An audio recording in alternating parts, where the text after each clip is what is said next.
Келесі жыл Тоқтар Айсұлу Нұржан қызы. Айдай сұлу Айсұлу көсіліп өтеді. Айсұлудың қарсыласы Жасұлан Марсұлы. Қарсыласы бола ма? Қалай болады аға?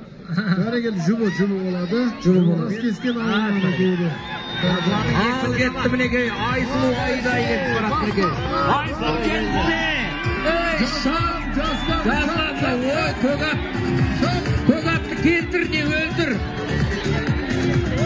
Жеткізбей кетті. Айсұлу. Айсұлу Жасұланға жеткізбей кетті аға.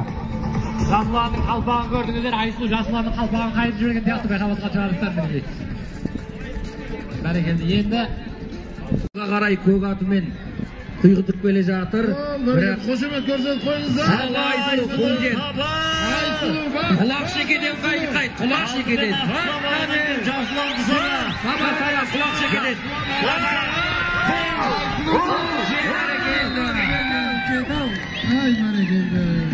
Айсұлудың аты жүйрік болды ма, Жасұландікі шабан болды ма, не болып кетті? Жасұлан сонымен арқадан екі бүрі алып алды. Жасұлан аты сабалап, Айсұлу Жасұланды сабалап.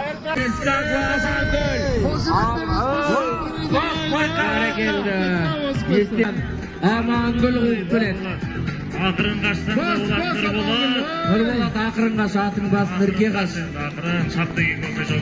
Нұрболат қыздан солай қашам екен. Амангүл. Бірақ үйленбей тұрып осылай қашып алған дұрыс. Кейін үйленіп алып қашқан жаман.